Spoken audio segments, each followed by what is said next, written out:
screaming with muscles coming out of his muscles, and he's making $1 zillion. Even if I was a nice guy, I couldn't get that commercial. You have to be in complete shape. And I think he's close to 40. What is Marc Maron doing here? Oh, me and Mark got to talk. You don't like us anymore? Come in and say hi. You don't want to... What happened? Everything good? Nah, me and Mark... What is fucking Marc Maron going to come and discuss something with me and is mad? There was like his... Oh, Jesus, Mark. You don't like us anymore? Mark is out of the business.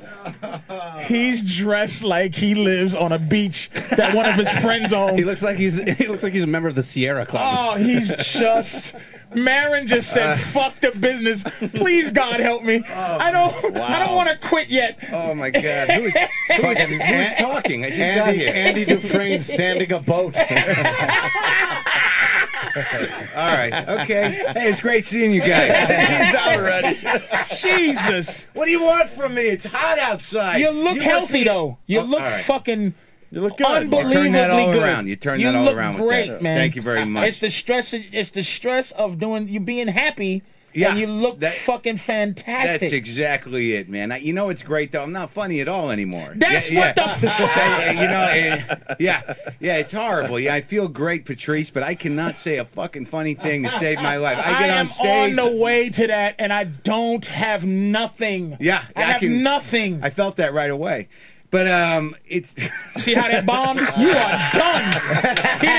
He doesn't even know sarcasm anymore. Nothing. Fuck, Mark. I get nothing. Fuck. Why, you happy too? What? Have you really felt that way? I've had those moments, a lot of them, where you just like, I stink. Well, what happened to me? Like I quit. I got off the nicotine finally. I was doing the lozenges, the gum, all that shit. So I'm on nothing. So I get up there. I'm not aggravated. I'm not mad. It's just pure fear, and I want to leave. And there's that moment where you're like, holy shit, they can see it. It's fucking over. And then I got to get angry at somebody in the audience, and I rejigger it, and everything's all right. But that's what it comes down to.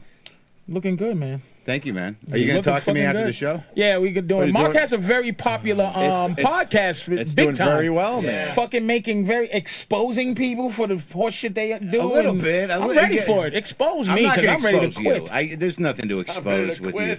Expose me. Just make everybody, the fucking 2 people that know me, just say he's a fraud. The 2 that believe in me. My mother you want the last and 2 my to dog's just fucking done. Right. Fucking done. Is that why you're here, Mark? We would have had you on the show today. I just got here today. I told Steve that I'm around all right, week. Then we'll have Mark on the show later. Yeah, it'd be great to not be funny here. I can't believe how fucking delicious Mark looks. Jesus. Oh, this is your calves are very muscular. I noticed your calves when you're running or he's something. Fucking looking good, man. Well, I started dating a lunatic. So and she's a vegetarian. Is it the same person we talked about last time? No. No, it was very difficult to get rid of the dominatrix, but I did. Oh, that's right. It was hard to do because they don't like being told what to do. They like it the other way. He just won't get that San Francisco I want to hear shit about out the of his lunatic. system. I want to hear about the lunatic. She's 27. She's a vegetarian. She's completely out of her mind. She lives in what looks to be a nest of some kind. A lot of clothing on the floor. Like, every day you go over to her house, it's like, how can everything you fucking own be on the floor in mourning? And then she's kind of draining. Here's the kind of girl she is. She said to me, because I left for the road, and we had a mature discussion about trust. She said, I just want to tell you, if you fuck anybody on the road, I'm going to fuck people you know. Oh, see ya. Have a good time. Yeah. So drop my name. So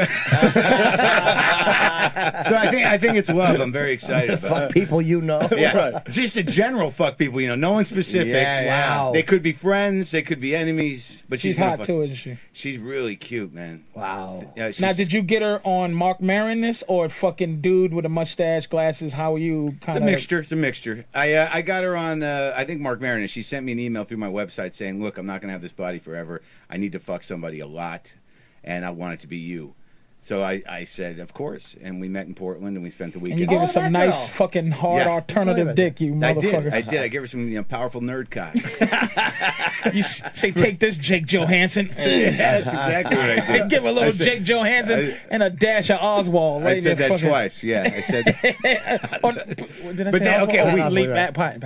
A week later, she moved to L.A. That was a little creepy. Wow. A week later, she's like, "I'm here. I moved here," and she goes, "But not for you. But not for you." And then it was one of those things. Here's what happened. She texted me like 49 times. I told her, "You're a fucking stalker. Leave me alone. I've had it." She said, "Why don't you fuck me? Why don't you fuck me?" Over and over again, like 40 times to one text. Like if I held it up to you and you wanted to, I said, "This is what crazy looks like." Then like the 50th text was a picture of her pussy. So I was like, I got to rethink this. But this is the true story. 2 texts later, the guy who was building my bookshelf sent me a text of the bookshelf he was building. I was more excited about that. I thought to myself, this is something I don't have to be afraid to put my something into.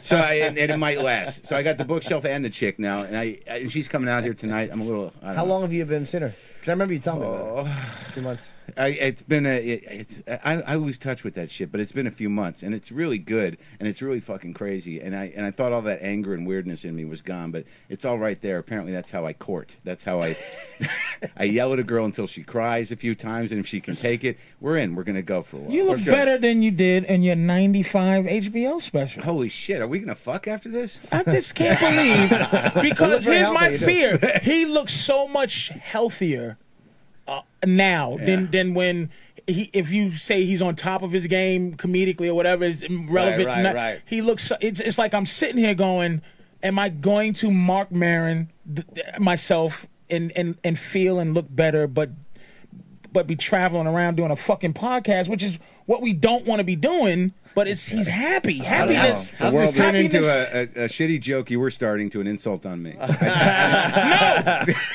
No.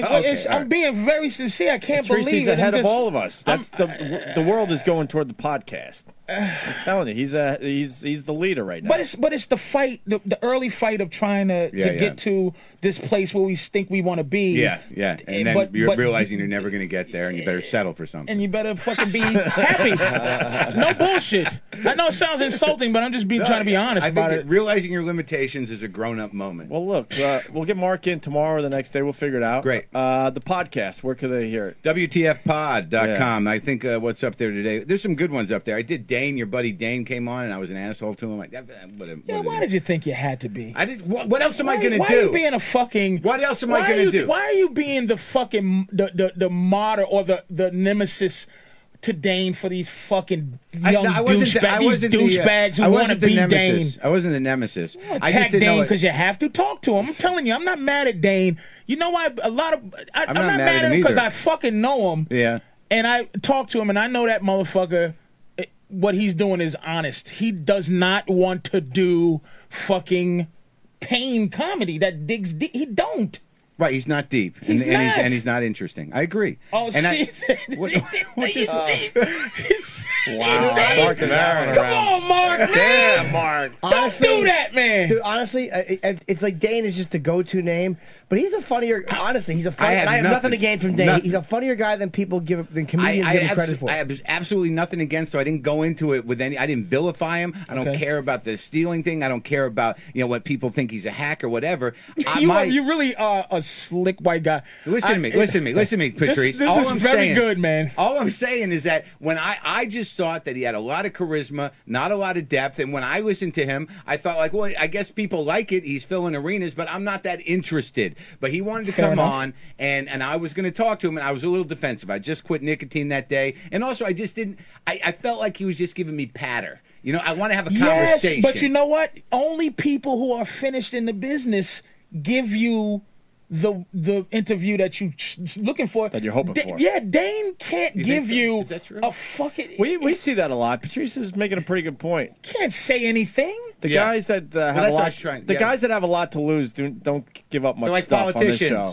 They're like politicians. Yeah, Dane got too many people who don't understand truth that's fans of his. He can't go out there and say the truth. Fucked up shit. He can't. Yeah, Patrice makes a good point. We see it a lot on this show. We really do. Yeah, I think that's what frustrated me. Is that like I felt like I was getting stock stuff, and I wanted him to cry, and I just couldn't make him cry. You might have got more out of him if he knew you better too. Sometimes people are much more likely to open up if they know a guy. Like they feel. And if I wasn't a dick, I was kind of a dick. And quite frankly, you are. I will say, as we're Marc Maron, we all talk, and there's a lot of guys who spawn a lot of comedy children.